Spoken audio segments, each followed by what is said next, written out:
look at nature of management. First of all, management as a science. Now, management as a science consists of 4 different elements: systematized body of knowledge. The principles of management are based on observation and experimentation.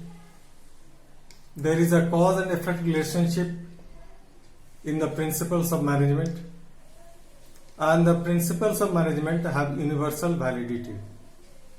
Now, we have already seen them in the previous lesson. Now, let us look at management as an art. First of all, we have practical knowledge. Now, what do you mean by practical knowledge? Management involves application of theoretical knowledge of getting things done through people to accomplish the desired results. It involves putting the available knowledge into practice so as to attain predetermined goals. So when we look at management as an art, we see that practical knowledge is necessary to apply the principles of management and getting things done through and with people.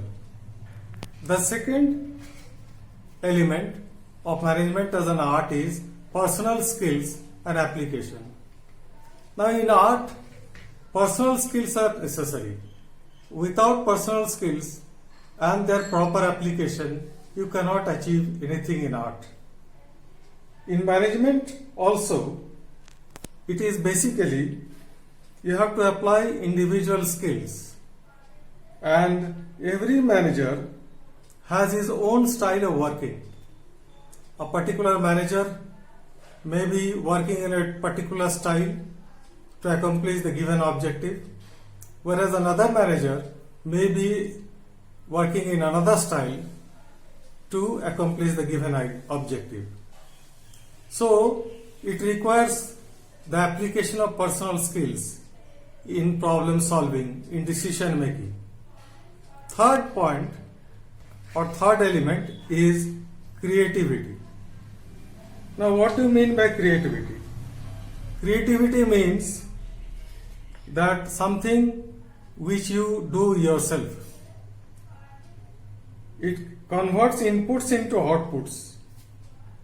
And management is creative because it is goal oriented and result oriented.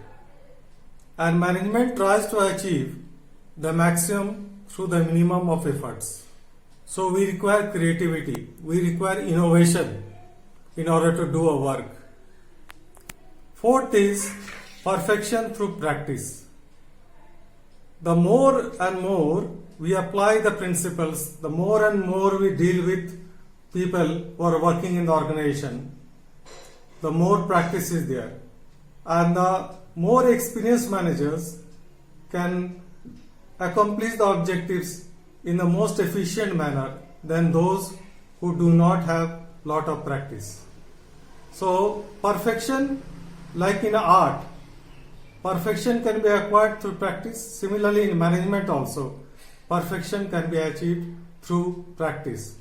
The more you practice, the more you become perfect.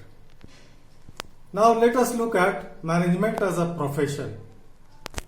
What is profession? Something which you profess to earn your living. Now, if you look at management as a profession, it consists of the different elements. The first element is specialized body of knowledge, which is transferable. Now, management is having a specialized body of knowledge and which is transferable. It can be transferred from one person to another. Management is nowadays taught in management institutes. There are many management institutes in the country and the world where management is taught as a different discipline, and they have a specialized body of knowledge which the aspiring managers have to study, and they have to apply this knowledge for the accomplishment of the group goals. Then formal education and training.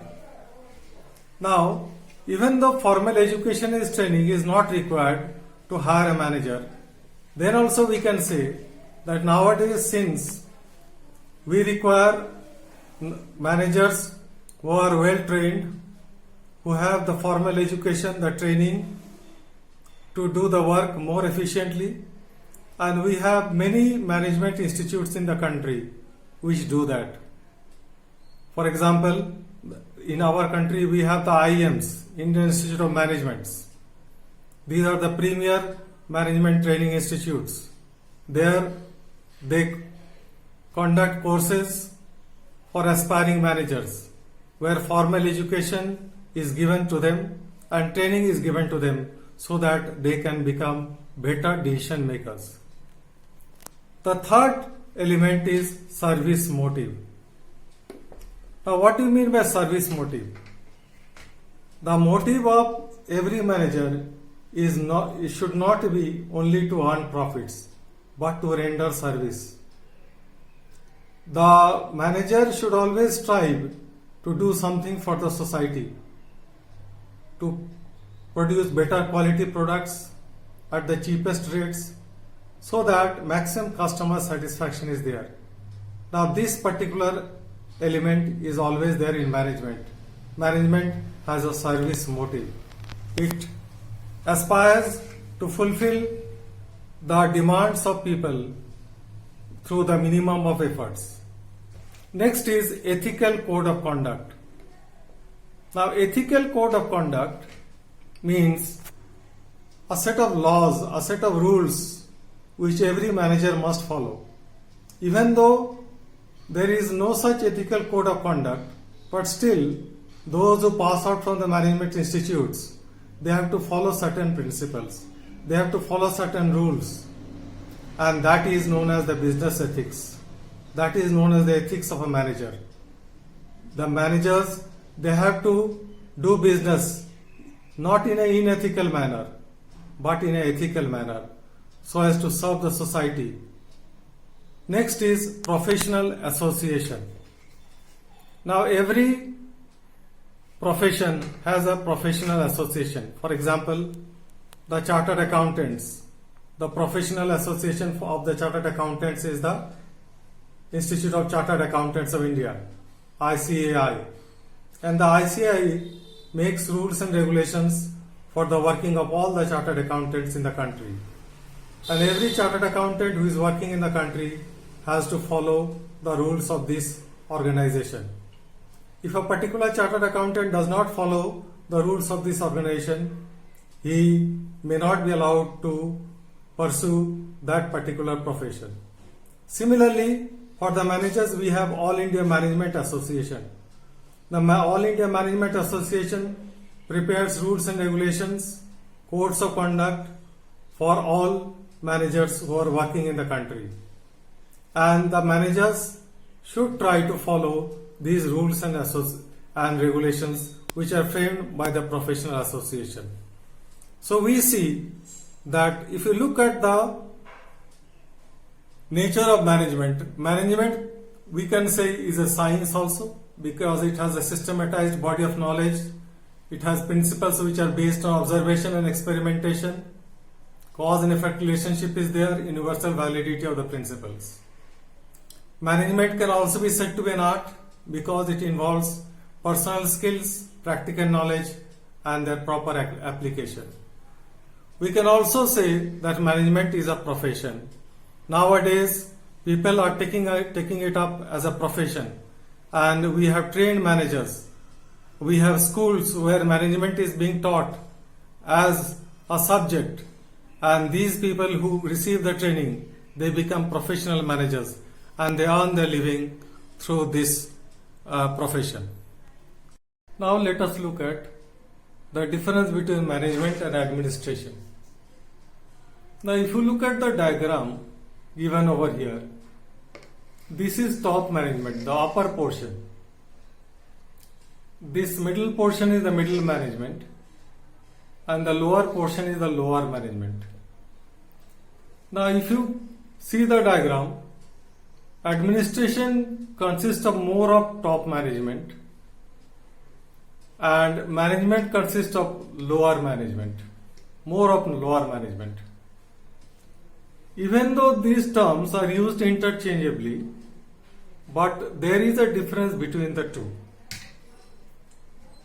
Administration is the thinking activity in any organization, whereas management is largely the doing and executing function in any organization.